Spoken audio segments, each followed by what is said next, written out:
2026 թվականը Շիրակի մարզի Ախուրյան համայնքի համար կարելի է անվանել ենթակառուցվածքների զարգացման աննախադեպ տարի։ Համայնքի 23 բնակավայրերում մեկնարկելու են ճանապարհաշինական, բակային տարածքների բարեկարգման և դեպի դպրոցներ ու մանկապարտեզներ տանող ճանապարհների ասֆալտապատման աշխատանքներ, որոնց ընդհանուր արժեքը կազմում է շուրջ 4.5 միլիարդ դրամ։ Ախուրյան համայնքի ղեկավար Զավեն Մանուկյանը նշում է, աշխատանքների ծավալները տարեցտարի ընդլայնվում են։ Ամբողջ բնակավայրերում ընթանում են և հիմնականում ներգրավված են դպրոցներ, մանկապարտեզներ, գերեզմանատներ տանող ճանապարհները։ Ախուրյանից մինչև Կառնուտ, Ազատան, Բայանդուր, Երազգավորց, Հացիկ, Քեթի, Մայիսյան, Մարմաշեն և մյուս բնակավայրեր։ Համայնքի տարբեր հատվածներում շինարարական տեխնիկան աշխատում է ամբողջ թափով։ Շինաշխատանքների մեծ մասն արդեն ակտիվ ասֆալտապատման փուլում է։ Նման մասշտաբի աշխատանքները խոսուն վկան են համայնք-պետություն ստացված աշխատանքի։ Եվ համայնքային բյուջեն է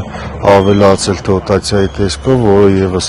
կառավարության կողմից է տրամադրվել և համագործակցությունն է շատ արդյունավետ ստացվել կապված սուբվենցիոն ծրագրերի հետ, ինչպես նաև ունենք ճանապարհներ, որոնք կառավարությունը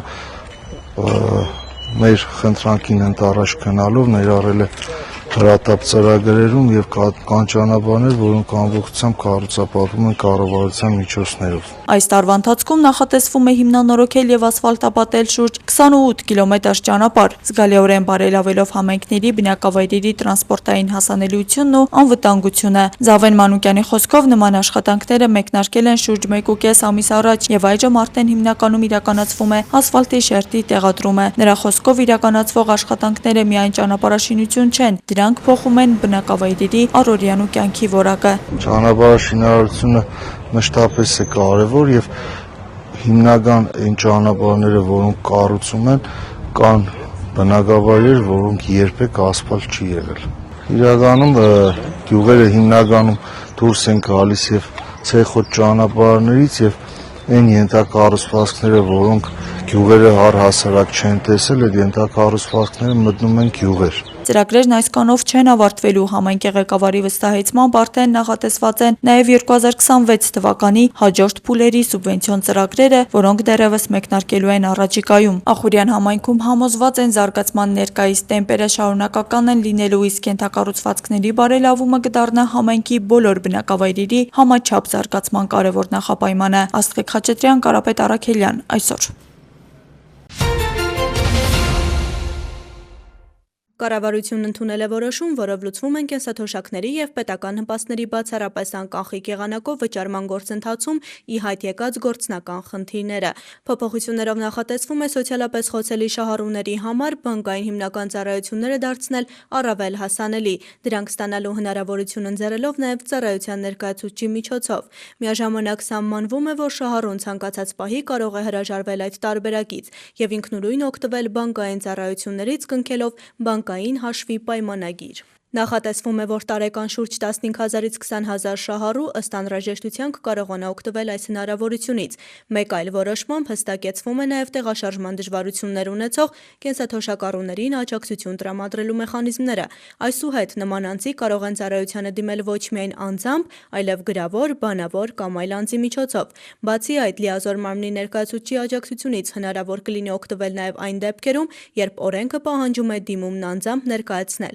սակայն կենսաթոշակառուն առողջական կամ այլ պատճառներով չի կարողանա դա անել ինքնուրույն։ Փոփոխություններով նաև նախատեսվում է հաշվառել նման դիմումների վերաբերյալ տեղեկատվությունը ծառայությունների մատուցումն առավել արդյունավետ կազմակերպելու նպատակով։ Գայանե Հովհաննիսյան, Հայկ Գաբրելյան, այսօր։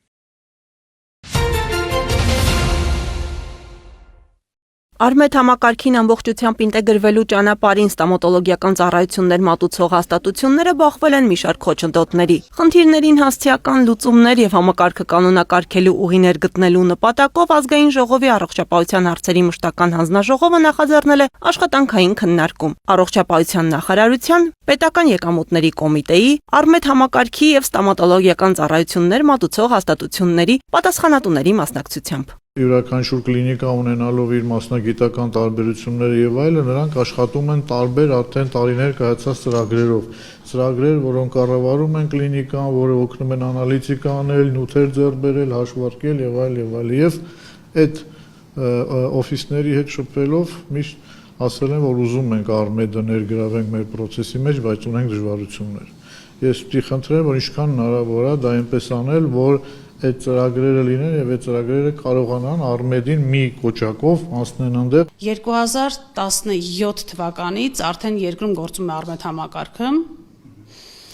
եւ լիցենզիան պայմաններից մեկն է, պարտադիր պայմաններից մեկը դա միանալ համակարգին եւ ոչ թե ուղղակի միանալ պայմանագիր կնքել, այլ նաեւ տեղեկատվություն փոխանակել։ Հիմա ինչ պատճառով որոշ կազմակերպություններ դուրս էին մնացել այդ process-ից, այսինքն պայմանագիրը ժամկետներ անցել կամ պայմանագիր չէին կնքել, ու չի կարող պատահի կնքել էին, բայց չէին հետևում այն հիմնական քայլերին, որ պետք է անեին։ Եվ քանի որ բազմաթիվ կազմակերպություններ միացած չէին, կամ միացած այն ինֆորմացիա չէին փոխանցում, մենք ունեցանք այս խնդիրը։ Հանդիպման հիմնական նպատակը կոմունիկացիոն բացերը լրացնելն ու բժշկական հանրությանը համակարգի հնարավորությունների մասին պատշաճ իրազեկելն է։ Այս քայլերն ուղղված են համակարգի հետ աշխատանքը դարձնել ավելի սահուն ու արդյունավետ։ Մենք ունենք պայմանագիր կնքած կլինիկաների հետ ստոմատոլոգիական ադմինիստրատորի լոգին ենք տվել, հա, ու իրանք մուտք գործում են համակարգին ծանոթ են։ Համակարգին կա զանգակ, հա, որ մուտք գործելուն պես միանգամից զանգակը ցույց է տալիս, որ կա շրջաբերական, որտեղ մանրամասն մեր կողմից տալիս է քայլ առ քայլ ուղեցույցներ, ինչ գործողություններ պետք է անել, որպեսզի այս օրենքի շրջանակներում այս հարցը բարձրացվել պրակտիկ կիրառվի եւ դառնա ոնց որ ծրագրային ինտեգրված արդյունք։ Քննարկեցինք այդ բոլոր բացերը կամ մշակված եւ կանոնակարգված ընթացքը, որը որ իրազեկման խնդիր ունենալու պատճառով բժշկական հանրության շատ ներկայացուցիչներ տեղյակ չեն եղել եւ չեն կարողացել օգտագործել։ Մեր խնդիրը կոմունիկացնելն էր մեծ հաշվով բոլոր համակարգերը միասին, որպեսզի եւ հարց ու պատասխանի միջոցով ինչ որ դիֆերենցիացիա լիներ իրական պրոբլեմների վերաբերյալ եւ արդեն լուծված պրոբլեմների մասով եթե կար իրազեկման խնդիր, որոնք որ կիրառության մեջ մտնելու խնդիր ունեն, դրանք լուծվեին։ Քննարկման արդյունքում արդեն իսկ հստակեցվել են անելիքները, մշակվել է ճանապարհային քարտեզ, որը հնարավորություն կտա լուծելու կուտակված խնդիրները կարճաժամկետ, միջնաժամկետ եւ երկարաժամկետ կտրվածքով։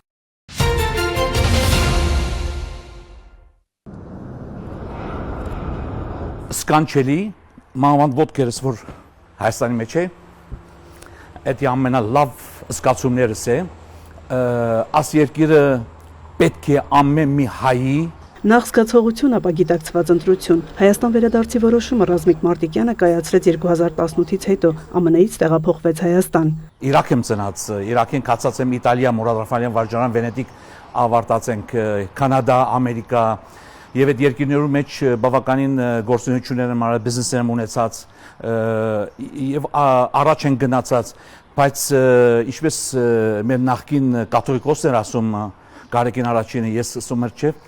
ես Հայաստան չեմ ծնած, բայց Հայաստանի մեջ եմ ծնած։ Նշում է Հայաստան գալու եւ առանց հետդարձի տոմս գնելու համար մեծ դեր ունեցավ ժամանակահատվածը։ Միացյալ Նահանգներում IT ոլորտում աշխատող ընտանիքը այստեղ հիմնեց քարի արտադրամաս, ներդնելով մոտ $450,000։ Կտրում մշակում են բազալ, տրավերտին, տուֆ, աշխատում ճարտարապետ նախագծողների, շինարարների հետ։ Հեղափոխությունը շատ մեծ տարբերություն արեց, հեղափոխությունը շատ առավելություններ տվեց մեզ, որ ստեղ ներդրում ենք պետության հետ եւ բիզնեսի ոլորտի հետ եւ ուրիշ ոլորտներու հետ պետք է աջակցին ժողովուրդը եւ այստեղ հանդարտություն ունեցանք չեմ ուզեր ասել որ մենք աշխարհի կենտրոնն ենք բայց քիչ թե շատ մի տեղի մի կենտրոնն ենք որ թեպետալ ծով չունենք բայց առավելությունները շատ են որ ներդրումներ ունես եւ փոխադրես ուրիշ երկրներու մեջ կոռուպցիան մակրված է երկրի մեջից չենք ասել 100% ոչինչ 100% չէ, բայց մեծամասնությամբ պետական քրասենյակներ որ գնում եմ, ավելի շատ աջակցում են։ Մարդկային պատմություններին զուգահեռ նաև միգրացիոն վիճակագրությունն է ցույց տալիս, որ ավելի շատ գալիս, քան գնում են այստեղից։ 2025 թվականի արդյունքով Հայաստանից դադարել է արտագաղթը, սկսվել է ներգաղթը։ Հայաստանի ղեկավարի քաղաքական այս շեշտադրման հիմքում նախորդ տարի տեղի ունեցած իրադարձություններն են ու կայացված որոշումները, որոնք ըստ նրա կանխորոշելու են մեր պետության զարգացման հետագա ընթացքը։ Հայաստանի ղեկավարի այս ընդգծումը հատկապես խաղաղության հաստատման համատեքստում է։ 2025 թվականին Հայաստան վերադարձած քաղաքացիների թիվը 8860-ով գերազանցում է Հայաստանի Հանրապետությունից մեկնած քաղաքացիների թվին եւ իհարկե սա նույնպես շատ էական է դարձնում 2025 թվականը Հայաստանի Հանրապետության կյանքում։ Վարչապետի ասածը կայանում էր նրանում, որ սահմանային էլեկտրոնային հաշվառման գրանցամատյաններով արձանագրված ցուցանիշներով, ուրեմն մեկնումները ավելի քիչ են եղել, քան Հայաստան ժամանումները։ Եվ գնում են, եւ գալիս են։ Այստեղ կարևորը հաշվեկշիռն է։ 8860-ը վերաբերում է բացառապես Հայաստանի Հանրապետության քաղաքացիներին։ Վիճակագրական կոմիտեի տվյալով 2025 թվականին սահմանային գրանցումների հաշվեկշիռը եւս դրական է 30351։ Կարող եք վկայակոչել, որ օրինակ 2018-ին եւս հայտարարել էինք, որ սահմանահատումների տարբերությունը դրական է, 2019-ին եւս հայտարարել էինք, ունեցել ենք 15000-ը գերազանցող ցուցանիշ, 18-ին 10000-ը գերազանցող ցուցանիշ, 19 թվականին այս հետ հեղափոխական ժամանակահատվածում, բայց պետք է պարզաբանել, որ դա Հայաստանի Հանրապետության քաղաքացիների մասին չէր, դա ընդհանուր սահմանահատումներն էին, եւ որպես կանոն մեր երկրի առանձնահատկությունը, միգրացիոն առանձնահատկությունն այն է, որ մենք այս դրական ցուցանիշը ձևավորում ենք օտարերկրացիների սահմանատոմների հաշվին։ Իսկ սա բացառիկ է այս ցուցանիշը այս տարի նրանով, որ նաև Հայաստանի եւ մասնավորապես Հայաստանի Հանրապետության քաղաքացիների մուտքերն են գերազանցել ելքերին։ 2025-ին մեր երկիր Հայաստանի քաղաքացիների մուտքերը կազմել են 2,208,267, ելքերը 2,199,607, իսկ ընդհանուր դեպի Հայաստան սահմանահատումները գերազանցել են 5 միլիոնը։ Փաստ է, որ մուտք գործողները Հայաստանի Հանրապետության քաղաքացիների շրջանում ավելի շատ են, քան դուրս եկողները, եւ մենք հենց այս երևույթն ենք արտագաղթ անվանել տարիներ շարունակ եւ 90-ականների վիճակագրությունը որ տեսնենք, հենց այս թվերի բերումով է, որ մարդահամարի արդյունքները 10 տարին մեկ ցույց են տվել որոշակի արտագաղթ։ Իհարկե, մեկ տարվա ցուցանիշը արտագաղթ անվանել դժվար է, բայց միտումը, որ ներհոսքը ավելին է, քան արտահոսքը ակնհայտ է, փաստագրված է։ Տարիներ անց Չինչին գյուղից արտասահման մեկնած հայտնի երգչի Արկադի Հարությունյանի բեմական անվամբ Կարապ Տավուշեցու ընտանիքը եւս վերադարձել է Հայաստան։ Պայմաններ չկար, որ վաստակեմ գումար ընտանիքը պահելու լավ կայուն ձևով որոշեցի գնալ։ Ընտանիքով միանգամից բոլորս գնացինք, ռիսկի դիմեցինք ու հաջողության հասանք։ Այնտեղ անմիջապես 1-2 ամսում գնեցի տուն Ակտյուբինսկ քաղաքում, Ղազախստանում, սովորեցի երգել ղազախերեն, տարբեր լեզուներով։ Ապրել են նաև Ռուսաստանում, բայց երգչին երբեք չի լքել Հայաստան վերադարձի ցանկությունը, որը իրագործվել է առաջին իսկ հնարավորության դեպքում։ Պայմանները կան, մնում է մարդը լինի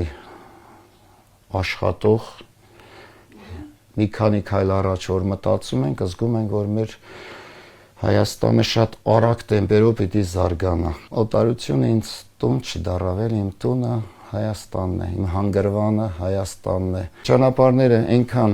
լավն են, 2 ժամ Տավուշ ենք հասնում։ Տավուշի Չինչին գյուղ, որտեղ իմ ծննդավայրն է։ Արկադի Հարությունյանն առաջիկայում Բերդում նախատեսում է մեծ համերգ։ Ծրագրերից է նաև նոր գրված 30 երգի գործիքավորումն ու ներկայացումը։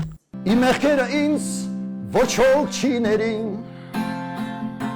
Գոյումջյանը արտագաղթ ներգաղթ թեմայի համատեքստում նաև նշում է, հաշվի առնելով մարդկանց շարժունակության համաշխարհային միտումները, ՄԱԿ-ը վերանայել է շրջանակային մոտեցումները, սահմանելով ոչ միայն միգրացիայի, այլև միգրացիա եւ շարժունակության վիճակագրություն։ 2025-ի միգրացիոն մնացորդը միջազգային մեթոդաբանությամբ հաշվարկվող Հայաստանից միգրացիայի նպատակով մեկնած եւ ժամանած մարդկանց թվի տարբերությունն է։ 2025-ի ցուցանիշը 14300։ Այդքանով բնակչության թվականակը ավելացել է։ Սակայն հաշվի առնելով վերջին տարիների Ղարաբաղից տեղահանվածների մուտքը Հայաստան, մենք 23 եւ 24 թվականին ուրեմն ունեցանք աննախադեպ բնակչության թվականակի ավելացում, 23 թվականին 41400, դա միգրացիայի մնացորդն է, եկողների եւ մեկնողների տարբերությունը, 24 թվականին 76900 Այդ ամենը տնտեսյանը միանշանակ դրական ազդակներ է տալիս, որովհետև ի վերջո երբ որ մարդիկ գալիս են Հայաստան, ընդ որում կապ չունի ինչ նպատակներով են գալիս են որպես զբոսաշրջիկ թե որպես միգրանտ, իրենք իրենց հետ նաև տնտեսական ակտիվություն են բերում, սպառումն են ավելացնում, զբաղվածություն են ստեղծում, բարդ է գնահատել կոնկրետ մեկ տարվա կտրվածքով ինչը կարող է ազդել, հատկապես եթե հաշվի առնենք նաև աշխարհաքաղաքական իրավիճակը աշխարհում, եւ դրա համար օրինակ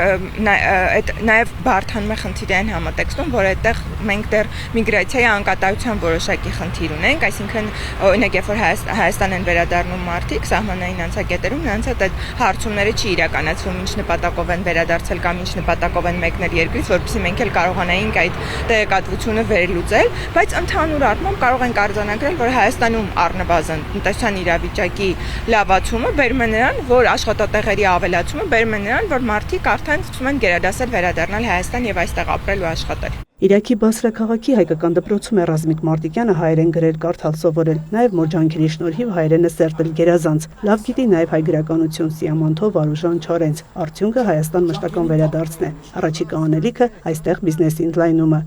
Մայա Խաչատրյան, Մերի Խաչատրյան, Սեյրան Անտոնյան, Արթուր Պետրոսյան։ Իսրայելի կառավարությունը հունիսի 28-ին միաձայն քվեարկությամբ հաստատել է հայոց ցեղասպանությունը ճանաչող բանաձևը։ Այն ներկայացրել էր երկրի արտաքին գործերի նախարար Գեդեոն Սաարը։ Առաջիկայում բանաձևը կներկայացվի Իսրայելի խորհրդարանի լիագումար նիստի քվեարկությանը։ Բանաձևի հաստատման քվեարկության ժամանակ Իսրայելի արտգործնախարարը հայտարարել է, որ իր համար այդքան էլ կարևոր չէ, թե ինչու մինչև այժմ հայոց ցեղասպանությունը չի ճանաչվել։ Ճիշտ քայլ անելու համար երբեք ուշ չէ։ Կարևորն այն է, որ մենք դա անենք հիմա, որպեսզի տարբեր հարթակներում այլևս մեզ չհարցնեն, թե ինչու ենք խուսափում դրանից։ Սա եւ բարոյական եւ պատմական պարտավորություն է, եւ իմ կարծիքով դրանից խուսափելու որևէ հիմնավոր պատճառ չկա, նշել է դիվանագետը։ Ըստ նրա, սա Իսրայելի նկատմամբ Ռեջեփ Թայիփ Էրդողանի ղեկավարության օրոք Թուրքիայի ցուցաբերած բացահայտ թշնամանքի, սուր հռետորաբանության եւ թշնամական գործողությունների դիմաց վրեժխնդրության քայլ չէ։ Հրեական պետության արտաքին գերատեսչության ղեկավարը նաեւ հայտարարել է, թե Թուրքիան Իսրայելի դեմ տարածում է կեղծ պնդումներ, սակայն դա նրան անձեռնմխելիություն չի տալիս պատմական ճշմարտությունների նկատմամբ։ Թուրքիայի արտաքին գործերի նախարարությունն արձագանքել է Իսրայելի կառավարության կողմից հայոց ցեղասպանությունը ճանաչող բանաձևի հաստատմանը։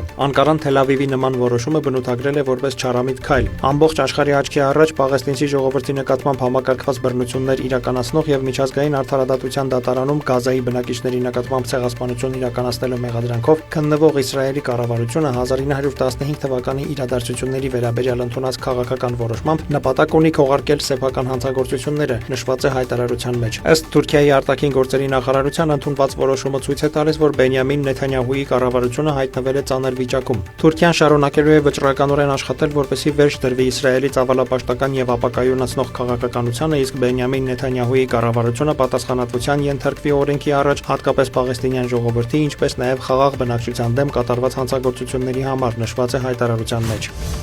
Գերմանիայի արտգործնախարար Յոհան Վադեֆուլն անդրադարձել է այն պետություններին, որոնցից յուրաքանչյուրը յուրովի է պայքարել ռուսական քարոզչության արշավի դեմ, ավելի ուժեղ դարձնելով ոչ միայն իրենց, այլև ամբողջ Եվրոպան։ Նախարարն ընդգծել է, որ Մոսկվայի ջանքերն ուղղված են հասարակությունները բաժանելուն եւ ժողովրդավարական ինստիտուտները քայքայելուն։ Եվրամիությունը վերջերս Մոլդովայի եւ Ուկրաինայի հետ մեկնարկեց անդամակցության բանակցությունների առաջին փուլը։ Չնայած դա չի նշանակում, որ երկու երկրից որևէ մեկը մեկ գիշերվա ընթացքում կդառնա ԵՄ անդամ, այն վերահաստատում է մեր փոխադարձ նվիրվածությունն այդ նպատակին եւ ապահովում է բարեփոխումների հստակ ճանապարհային քարտեզ, որն ի վերջո կամրապնդի ամբողջ Եվրոպան, ասել է Յոհան Վադեֆուլը։ Նա հիշեցրել է Հունգարիայի մասին, որտեղ նոր կառավարության ընտրությամբ վերջ է դրվել երկար տարիների քաղաքական փակուղուն, որն արգելել է եվրոպական առանցքային որոշումների ընդունումը։ Տոկունության առումով ոգեշնչման մեկ այլ աղբյուր է Հայաստանը։ Հայ ընտրողները վերջերս վերահաստատեցին իրենց աջակցությունը երկրի Եվրոպամետ կառավարությանը, արտահայտելով Ռուսաստանի ազդեցությունն ու հարկադրանքը նվազեցնելու եւ Եվրոպայի հետ կապերը խորացնելու շարունակական ցանկությունը, ընդգծել է Գերմանիայի արտգործնախարարը։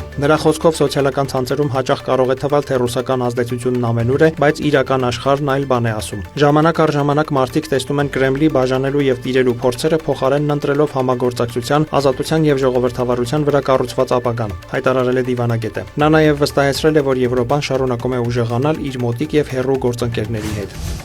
Անկորիջի գագաթնաժողովում իսկապես որևէ պայմանավորվածություն չի եղել, այդ մասին հայտարարել է Ռուսաստանի նախագահ Վլադիմիր Պուտինը Ռոսիա հեռուստաալիքի հետ հարցազրույցում։ Ռուսաստանի նախագահը նշել է, կասկածում է, որ եվրոպացի առաջնորդներին հաջողվել է համոզել ԱՄՆ նախագահին Ուկրաինայի իրադարձությունների վերաբերյալ իրենց դիրքորոշման հարցում։ Ես ոչինչ չգիտեմ այդ մասին եւ կասկածում եմ, որ դա հնարավոր է։ Հաշվի առնելով, որ Միացյալ Նահանգների նախագահը վերջի վերջո հասուն եւ փորձառու քաղաքական գործիչ է, նշել է նա։ Ռուսաստանի նախագահը հայտարարել է, որ Իրանի շուրջ ճգնաժամի ավարտից հետո իրենք սպասում են ամերիկացի ներկայացուցիչների Մոսկվա ժամանելուն։ Նա նաև ընդգծել է, որ Ռուսաստանը պատրաստ է շարունակել բանակցությունները եւ կրկին մանրամասն քննարկել այդ հարցերը։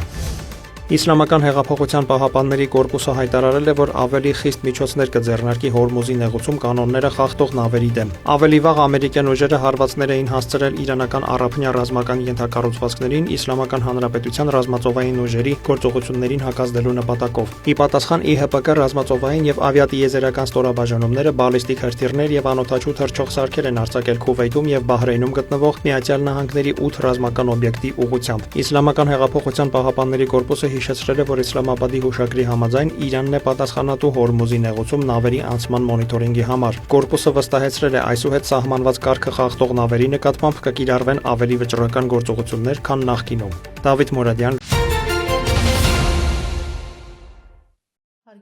2026-2027 ուսումնական տարում առաջին դասարան հաճախող երեխաների էլեկտրոնային հայտագրման համար մշակվել է փուլային մոտեցում, ապահովելու գործընթացի թափանցիկությունն ու արդարությունը։ Հայտագրումը 3 փուլով է։ Այս տարի համակարգում կատարվել են որոշակի փոփոխություններ, նպատակ ունենալով բարելավել համակարգն ու հեշտացնել գործընթացը։ Այս տարի պարզապես համակարգում որոշակի փոփոխություններ են արվել, հայտագրման ձևաչափը փոխվել էր,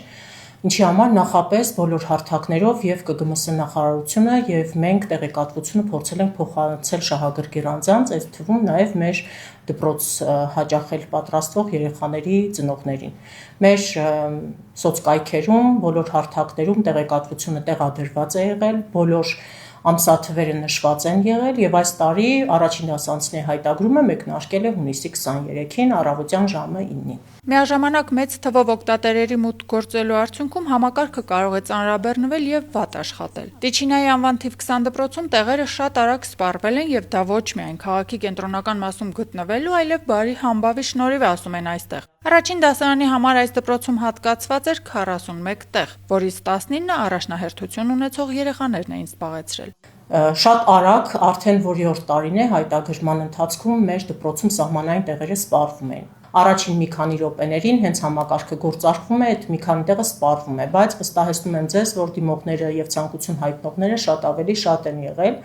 Ընթացքում մենք եւ ծնողներին բացի իրազեկել են, նաեւ աջակցել ենք մայեմիս հարթակում գրանցվելու հարցում, ովքեր որ դիմել են դպրոց, սիրով աջակցել ենք, բայց նաեւ բացատրել ենք, որ համակարգը ամբողջությամբ էլեկտրոնային է գործարկվում եւ 41 տեղը լրանալուց հետո այլևս առաջին դասարան ընդունելությունը դպրոցում դադարում է։ Տնօրենի խոսքով իրենք բողոքներ չեն ստացել, որովհետև մարդիկ ըմբռնումով են մոտենում եւ հասկանում, որ դպրոցը էլեկտրոնային հայտագրման գործընթացին չի կարող միջամտել։ Սակայն պարզվում է, որ կան երեխաներ, ովքեր ըստ ծնողների այս տարի առաջին դասարան գուցե եւ չգնան։ ID քարտի, հետեւաբար էլեկտրոնային ստորագրության բացակայության եւ չհայտագրվելու պատճառով։ Ծնողներ կան, ում երեխան որ պետք է գնա առաջի դասարան, իրանց հեռախոսի համարը, իրանց ամուսնու կամ ուրիշ մեկի անունով է ու իրենք Հայաստանում չեն գտնվում, չեն կարող անվանափոխում անեն կամ ինչ-որ մի բան։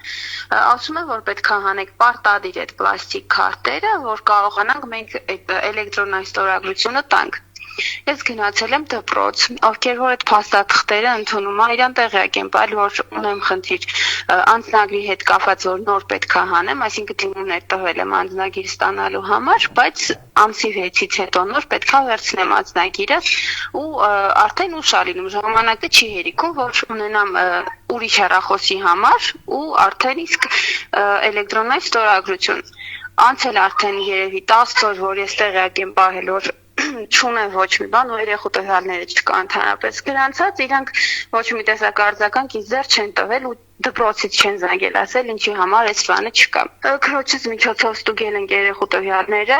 առաջին դասարանի հերթագրման կայքում իմ երեխու անազգանունը չկա։ Անցած տարի էր կարծեմ, որ տեղյակ եմ, բայց եթե երեխան չի գնում առաջին դասարան իր իսկ սահմանված ժամանակում, պետքա տուգանք վճարի, իսկ արդեն հաջորդ տարի ընդունելու դեպքում նստի միանգամից երկրորդ դասարան,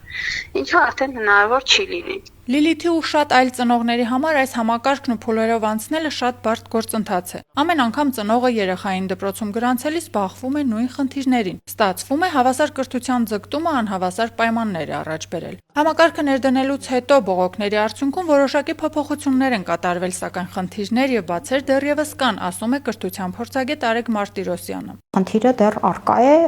էլի բողոքում են, որ չեն հասցնում, էլի ինչ որ մի հատ փուլում չեն կարողանում շարունակել գրանցումը, էլի առնչվում ենք այն խնդիրներին, որ երեխան չհասցնելու ծնողի կարող է, չգիտեմ, թվային գրագիտության հետ կապված կարող է այլ խնդրի պատճառով, չի ընդունվում այն դպրոց, որը որ ավելի տանը իրանց մոտ էր կամ ծնողի համար էր ավելի հարմար աշխատանքի վայրին էր մոտ, այդ նույն դպրոց չեն գնում իր բակի ընկերները կամ մանկապարտեզի ընկերները, որը որ ասենք երեխայի հոգեբանական, ասենք այդ սոցիալական ինտեգրման հետ կապված էլի որոշակի խնդիրներ է առաջացնում, այդ խնդիրները կան։ Միանշանակ պետք է անպայման համապատասխան տեղեր դիմվի եւ նույն ասենք ԿԳՄՍ նախարարությանը նույն դպրոցը կարող է աջակցել ու պարտավոր է աջակցել, որ երեխան պարտուսից դուրս չմնա եւ այդ 1 տարին չկորցնի պարզապես։ Յուրաքանչյուր նոր ծրագիր ներմուծելիս պետք է արվի խորը վերլուծություն, այս համակարգի դեպքում հատկապես առաջնային պետք է լինի երեխայի շահը, քանի որ առաջին դասարան գնացող երեխան արդեն իսկ բախվում է հոգեբանական սթրեսի, նոր միջավայր, նոր կանոններ եւ այլն։ Պիլոտի ժամանակ մենք պետք է անպայման այդ գնահատումն ու վերլուծությունը արդեն ունենանք։ Այսինքն, երբ որ մենք մասշտաբային ենք դարձնում յուրաքանչյուր պիլոտային ծրագիր, մենք պետք է արդեն ունենանք այդ շատ խորը վերլուծությունը, ինչը ցավոք որոշ դեպքերում հնարավոր է ռեսուրսների բացակայության պատճառով մի դեպքում կարող է պարզապես, չգիտեմ, ոչ ճիշտ մարդիկ ոչ ճիշտ տեղում են կամ մասնագետների, ասենք շատ լավ չպատկերացնելու պատճառով գալիս ենք առնչվում ենք այսպիսի խնդիրների, որը որ պետքա չունենայինք։ Առաջինը պետք է գնահատվի ներկա համակարգը եւ բացահայտվի այն խնդիրները եւ առաջին հերթին ազդեցությունը երեխաների վրա։ Այսինքն ինչպես է ազդում այս գրանցման համակարգի պատճառով երեխաների դպրոց մուտք գործելու, հոգեբանական սթրեսի եւ նաեւ հավասարության իրավունքը երեխաների պաշտպանության տեսանկյունից ամենակարևոր հարցերն են, որ պետք է այս համակարգի հետ կապված վերլուծություն արվի անկախ մարմնի կողմից եւ լուծումներ տրվի սրանց։ Բարի համբավի թե հարմարության կամ հեղինակության համար է, որ գրանցման առաջին մի քանի ժամում որոշ դպրոցներում տեղերը միանգամից են սպառվել։ Այսպիսով եմիս կայքի հունիսի 26-ի տվյալների համաձայն Վանաձոր համայնքի դպրոցներից 5-ում թիվ 1, 3, 9, 20 եւ 22-ում տեղերն սպառված են։ Մնացած դպրոցներում ազատ տեղեր դեռևս կան։ Աշխեն Սուքիասյան, Հայկ Վարդանյան։ Հունիսի 22-ից 29-ը մայրաքաղաքում իրականացված ծառայության ընթացքում Երևանի պարեկները հայտնաբերել են ճանապարհային երթևեկության կանոնների 5647 խախտում, պահպանվող հատուկ տարածք տեղափոխելով 162 ավտոմեքենա։ Մասնավորապես հայտնաբերվել է ոչ սթափ 199 վարորդ, առանց վարորդական իրավունքի վկայականի 167 անձ։ Հայտնաբերվել է հաշվառման համարանիշի հետ կապված 12, չամրակապված վարելու 1234, առանց մանկական նստատեղի Քարսիթի 39, վարելու ընթացքում ծխելու 492, վարելիս հեռախոսից օգտվելու 282, հետիոտնի ոչ սահմանված վայրով անցնելու 33 եւ 2135 այլ իրավախախտում։ 129 մեքենա շահագործվել է առանց ԱՊԱ պայմանագրի, 186-ը տեխնիկական զննություն չանցած, 128-ը լուսարձակների անսարքությամբ, 33-ը թաղանթապատված դիմապակիով եւ կողային ապակիներով։ Բացի այդ, տարբեր կասկածանքներով ձերբակալվել ու համայնքային ոստիկանության բաժինները տարվել 91 անձ։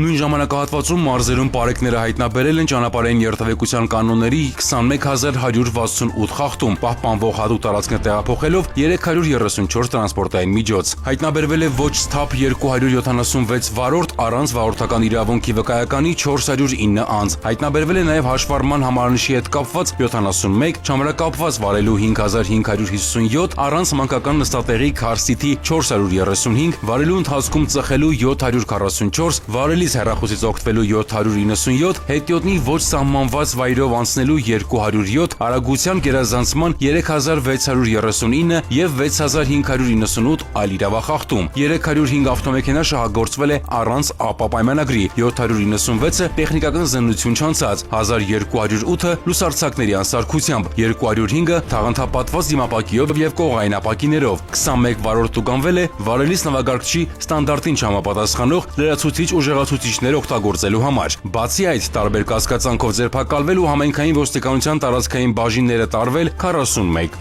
անձ։